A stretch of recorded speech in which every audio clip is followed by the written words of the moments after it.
Anatomia do espírito. Primeiro princípio. A biografia torna-se biologia. De acordo com a medicina energética, somos todos livros de histórias vivos. Os nossos corpos contêm as nossas histórias, todos os capítulos, linhas e versículos de cada ocorrência e relação das nossas vidas. À medida que as nossas vidas se desenrolam, a nossa saúde biológica transforma-se numa afirmação biográfica viva que respira e transmite os nossos pontos fortes e fracos, esperanças e medos. Todos os pensamentos que já tiveram viajaram através do vosso sistema biológico e ativaram uma reação fisiológica. Alguns pensamentos são como cargas de profundidade, provocando uma reação pelo corpo todo. O medo, por exemplo, ativa todos os sistemas do vosso corpo. O estômago aperta-se, a pulsação acelera e podem até transpirar. Um pensamento de amor pode relaxar-vos o corpo todo. Alguns pensamentos são mais subtis e outros ainda são inconscientes.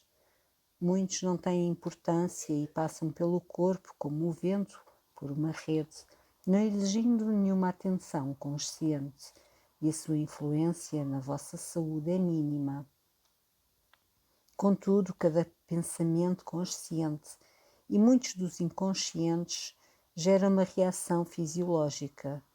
Todos os nossos pensamentos, independentemente do seu conteúdo, entram inicialmente no vosso organismo como energia. Os que transportam energia emocional, mental, psicológica ou espiritual produzem reações biológicas que são armazenadas na nossa memória celular. Desta forma, as nossas biografias são entretecidas nos nossos sistemas biológicos gradual e lentamente, todos os dias. A história de um jovem paciente de Norn é um bom exemplo de como funciona este processo. Norn telefonou-me para fazer uma consulta telefónica a esse paciente, um dentista, que não se sentia bem de um modo geral e estava a ficar cada vez mais esgotado. Tinha uma dor aguda no lado direito do abdômen e estava gravemente deprimido. O esgotamento crescente e contínuo que reduz a clareza mental e emocional é um sintoma energético que indica que há algo de errado no corpo. A maior parte das pessoas não o consideram um sintoma porque, na verdade, não é doloroso. Mas quando o esgotamento continua, mesmo quando a pessoa dorme mais, o corpo está a tentar comunicar que a pessoa está energeticamente doente. Reagir a esta mensagem na fase energética pode evitar frequentemente o desenvolvimento de uma doença. A depressão é outro sintoma de que nem tudo está bem.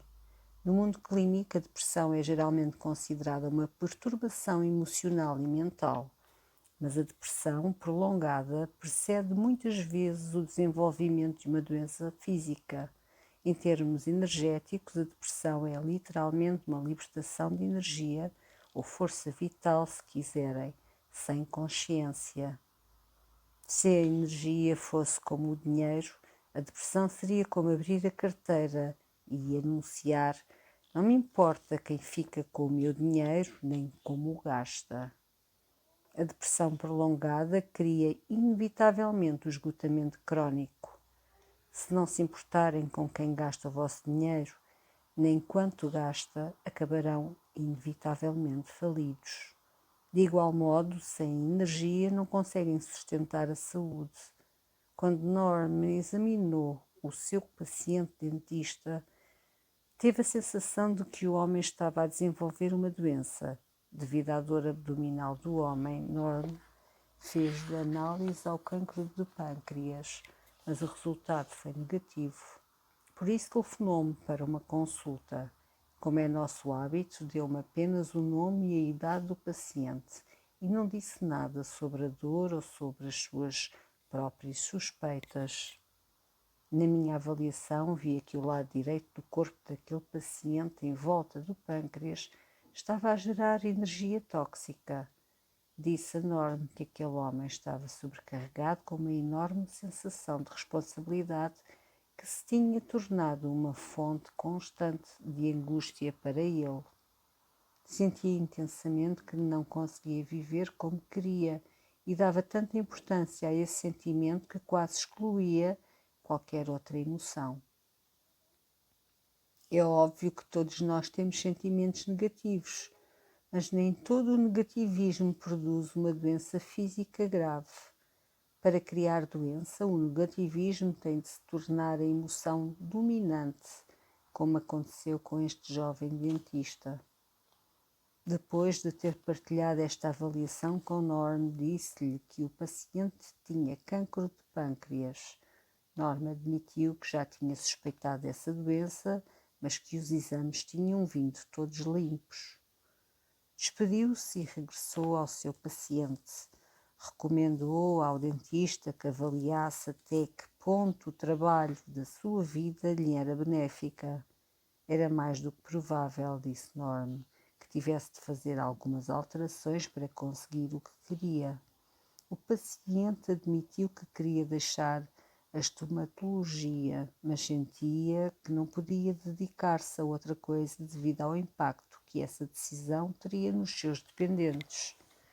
Norm não lhe disse que ele tinha a frequência energética do cancro do pâncreas, mas conversou com ele sobre as suas frustrações de carreira e tentou ajudá-lo a modificar a sua atitude negativa. Infelizmente, o homem não foi capaz de agir segundo o conselho de Norm. Definia a responsabilidade como a obrigação de cuidar dos outros, excluindo-se a si próprio, e não era capaz de conceptualizar uma vida que incluísse também o cuidar de si próprio e a sua realização pessoal. 2 semanas depois, o médico pessoal deste jovem repetiu os exames do cancro do pâncreas. Desta vez deram resultado positivo. O homem foi imediatamente operado, mas morreu 4 meses depois da cirurgia. Por vezes, mudar a mente para permitir a cura exige um esforço concertado. Enquanto que o dentista não era capaz de aceitar que a sua tristeza profissional e sensação de aprisionamento estavam a modificar a química do seu corpo e a sua saúde, para os outros era mais fácil detectar nele esses padrões. Aceitar a ideia de que todas as partes da vossa vida, da vossa história física, as vossas relações com todas as atitudes, opiniões e convicções que transportam dentro de si, afetam a vossa composição biológica, é, no entanto, apenas parte do processo de cura. Também têm que fazer com que esta aceitação passe do plano mental para o plano físico, para dentro do vosso corpo, para sentirem visceralmente e celularmente a verdade e acreditarem nela totalmente. É muito fácil aprender uma coisa nova e aplicar esse conhecimento apenas por acaso. A ideia de que a biografia se torna biologia implica que participamos até certo ponto na criação da doença. Mas, e este é um ponto crucial, não devemos abusar desta verdade culpando-nos ou a quaisquer pacientes por adoecer. As pessoas raramente optam conscientemente por criar uma doença. Pelo contrário, as doenças desenvolvem-se em consequência de padrões comportamentais e atitudes que não nos apercebemos que são biologicamente tóxicos até se transformarem em doença. Só quando a doença nos força a rever as nossas atitudes, nos aproximamos da compreensão de que as nossas atitudes de medo ou tristeza são de facto substâncias biologicamente negativas. Mais uma vez, todos nós temos sentimentos negativos, mas nem todo o negativismo produz doença. Para criar doença, as emoções têm de ser dominantes e o que acelera o processo é saber que o pensamento negativo é tóxico, mas permitir-lhe que mesmo assim floresça na vossa consciência. Por exemplo, podem saber que precisam de perdoar a alguém. No entanto, decidem que permanecer zangados vos dá mais poder. Permanecer obsessivamente zangado torna mais provável que desenvolvam uma doença, porque a consequência energética de uma obsessão negativa é a impotência. A energia é poder. E transmitir energia para o passado, remoendo acontecimentos dolorosos, retira poder ao vosso corpo atual e pode conduzir à doença. O poder é essencial para a cura e para a manutenção da saúde. As atitudes que geram o sentimento de importância não só conduzem a uma baixa autoestima, como também esgotam a energia do corpo físico e enfraquecem a saúde em geral. Assim, o princípio a explorar a seguir é o significado fundamental do poder para a saúde. Segundo princípio, o poder pessoal é necessário para a saúde. Certo dia, Norm telefonou-me para fazer uma avaliação de uma mulher que sofria de depressão e dor crónica do pescoço e zona lombar. Norm perguntou-me se eu achava que ela beneficiaria de vários tratamentos eletromagnéticos. Eu disse nem pensar. Ela não tem poder suficiente no organismo para beneficiar desses dispositivos. Foi a primeira vez que comentei o poder de uma pessoa em relação à cura. Norm pediu-me mais detalhes e só então me apercebi do que acabara de dizer. Subitamente tive uma noção completamente diferente do sistema de energia humano como expressão de poder pessoal. Expliquei a Norm que as atitudes dessa mulher tinham feito com que ela perdesse poder na sua vida. Sentia-se insegura, disse eu. Estava sempre à procura da aprovação e tinha um medo terrível de estar só. A sua autoestima baseava-se apenas na sua capacidade de controlar os outros, principalmente os filhos. Os seus medos e imperfeições eram como um buraco negro que atraía a si magneticamente toda a gente, especialmente os seus filhos, até acabar por os esmagar. Criticava continuamente os filhos na tentativa de os manter dependentes de si, uma vez que as crianças fracas têm dificuldade em deixar o ninho. Encontrava defeitos em todas as suas realizações, quer escolares, quer desportivas, porque não podia arriscar-se em empoderá-los com apoio emocional, porque controlar os outros exige um investimento de energia tremendo e porque, na verdade, nunca sentiu que tinha o controle. Estava sempre exausta. A dor crónica também era o resultado da sua incapacidade de controlar os outros. Quando chegou ao consultório de Norm, parecia derrotada. Esta mulher não conseguia lidar com a inevitabilidade de que os filhos saírem de casa, contudo negava a agir por qualquer outra razão que não o interesse dos filhos. Do seu ponto de vista, era uma mãe atenta, porque proporcionava aos filhos uma casa limpa, comida saudável e roupas decentes, mas procurava sistematicamente minar o seu desenvolvimento emocional, um facto que não conseguia admitir. Uma vez que os tratamentos médicos convencionais não a tinham ajudado, Norm estava a ponderar uma abordagem alternativa que incluía psicoterapia, estimulação craniana através de um dispositivo elétrico e terapia de cor e luz. Apercebi-me de que ela tivesse utilizado essas técnicas poderia ter melhorado durante uma semana ou talvez um mês, mas não se curaria completamente até desistir da sua luta patológica pelo controlo. Nessa tarde verifiquei que para que uma terapia alternativa seja bem sucedida, o paciente tem de ter um conceito interior de poder, a capacidade de gerar energia interior e recursos emocionais, tais como acreditar na sua autossuficiência. Esta mulher só tinha um conceito exterior de poder que derivava de uma fonte externa, os filhos. Esta paciente podia de facto ir a sessões de psicoterapia, mas a menos que confrontasse a verdade sobre si própria, só iria relatar as suas queixas durante 1 hora por semana. Nenhuma verdadeira cura teria lugar, como salientou M. Scott Peck nos seus livros Gente da Mentira e O Caminho Menos Percorrido. Ver e admitir a verdade acerca de nós próprios, sobre o nosso papel na criação dos nossos próprios problemas e sobre como nos relacionamos com os outros, é vital para a cura. Avaliar aquela mulher proporcionou uma compreensão do papel do poder nas nossas vidas e nos nossos sistemas de energia. O poder está na raiz da experiência humana. As nossas atitudes e padrões de convicções, quer positivos, quer negativos, são extensões de como definimos, usamos ou não usamos o poder. Nenhum de nós está livre das questões do poder.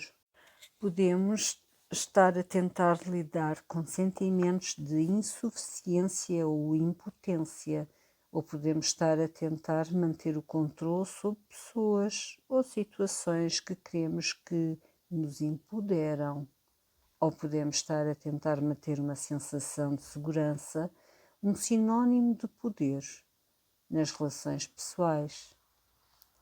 Muitas pessoas que perdem algo que para elas representa poder, dinheiro, o emprego ou um jogo, ou que perdem alguém em quem estava investida a sua noção do eu ou de poder, um consorte ou amante, um progenitor ou filho, contraem uma doença.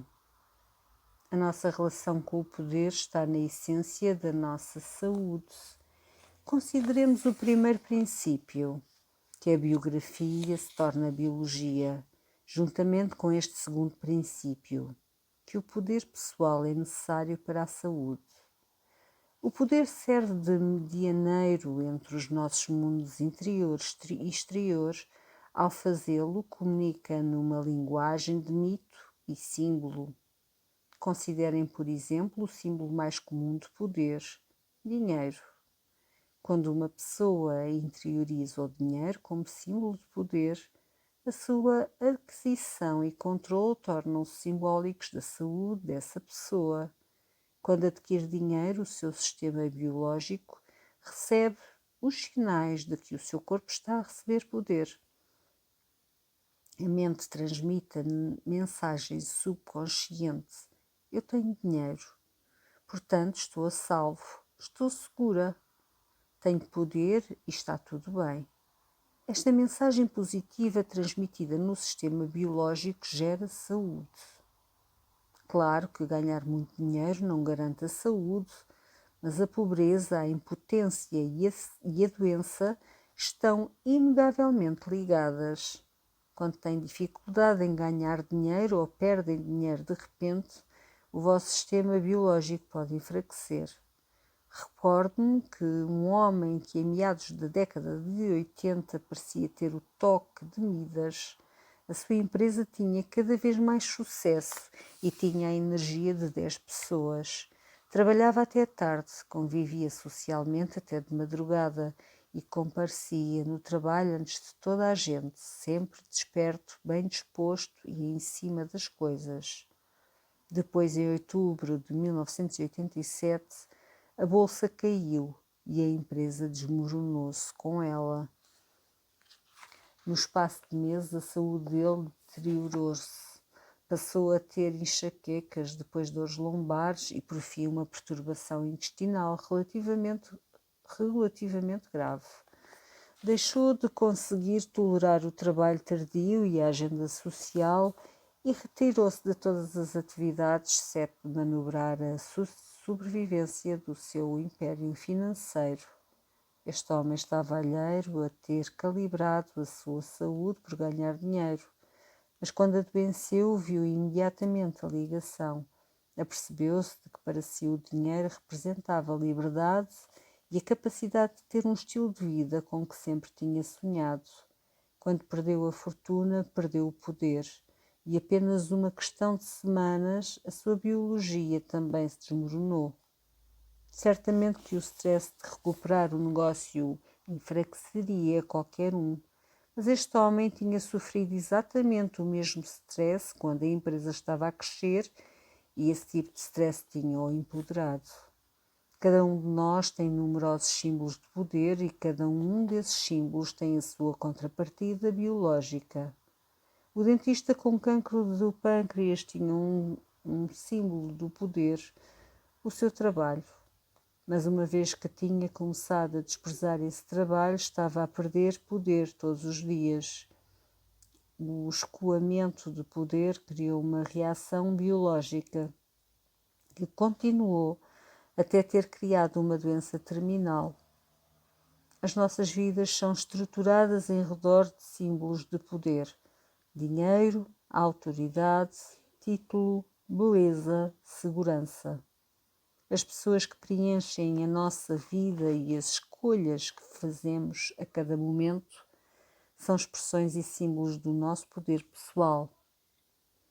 Hesitamos muitas vezes em contrariar uma pessoa que queremos de ter mais poder do que nós e frequentemente concordamos com coisas por acreditarmos que não temos o poder de as recusar. Em inúmeras situações e relacionamentos, a dinâmica subjacente em ação é a negociação do poder, quem o tem e como podemos conservar a parte que nos cabe. Aprender a linguagem simbólica da energia significa aprender a avaliar a dinâmica do poder em si próprio e nos outros. A informação energética é sempre verdadeira, embora uma pessoa possa concordar verbalmente com qualquer coisa em público. A sua energia declarará como ela se sente realmente e os seus sentimentos reais encontrarão caminho para uma declaração simbólica qualquer. Os nossos sistemas biológicos e espirituais procuram sempre expressar a verdade e encontrarão sempre maneira de o fazer. Precisam de se consciencializar do que vos dá poder. A cura de qualquer doença é facilitada ao identificarem os vossos símbolos de poder e a vossa relação simbólica e física com esses símbolos e atenderem a quaisquer mensagens que o vosso corpo e as vossas intuições vos enviarem sobre eles. Terceiro princípio: você sozinho pode ajudar a curar-se. A medicina energética é uma filosofia holística que ensina: sou responsável pela criação da minha saúde. Participei, portanto, em determinado grau na criação desta doença. Posso participar na cura desta doença curando-me a mim próprio, o que significa curar simultaneamente o meu ser emocional, psicológico, físico e espiritual. Curar e restabelecer não são a mesma coisa. Ocorre um restabelecimento quando se controlou ou impediu a progressão física de uma doença. Restabelecer-se de uma doença física, no entanto, não significa necessariamente que as tensões emocionais e psicológicas que faziam parte da doença também sejam aliviadas. Neste caso, é muito possível e frequentemente provável que haja recorrência da doença. O processo de restabelecimento é passivo, ou seja, o paciente inclina-se a integrar a sua autoridade ao médico e ao tratamento prescrito, em vez de contrariar ativamente a doença e reclamar a saúde. Curar-se, pelo contrário, é um processo ativo e interior que inclui investigar as atitudes, recordações e convicções da pessoa com o desejo de se livrar de todos os padrões negativos que impeçam a completa recuperação emocional e espiritual da pessoa. Essa análise interior leva inevitavelmente a pessoa a rever as suas circunstâncias exteriores no corpo de recriar a sua vida de uma forma que sirva à ativação da vontade, a vontade de ver e aceitar verdades sobre a vida da pessoa e como utilizou as suas energias e a vontade de começar a usar a energia para a criação de amor, autoestima e saúde.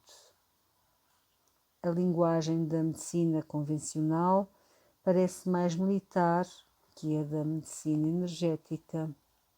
O paciente foi atacado por um vírus ou o tecido celular foi contaminado por uma substância com resultado maligno.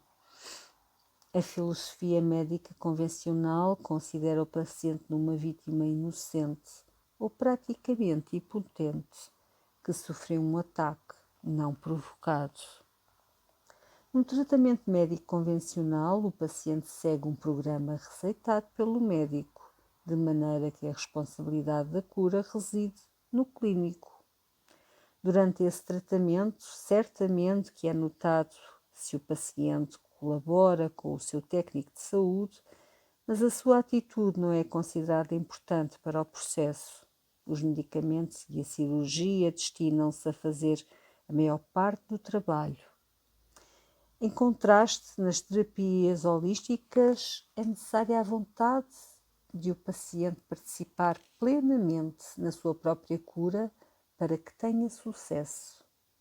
A medicina holística e convencional assumem duas atitudes diferentes em relação ao poder, ativa e passiva. Os tratamentos químicos da medicina convencional não exigem participação consciente por parte do paciente, mas uma técnica holística, como a visualização, é potenciada por um paciente envolvido e diligente. Ocorre uma ligação energética, por outras palavras, entre a consciência do paciente e a capacidade curativa da terapia e, por vezes, até do terapeuta. Quando a pessoa é passiva, com uma atitude de façam-me a mim, não se cura completamente. Pode recuperar, mas nunca lidará plenamente com a origem da sua doença.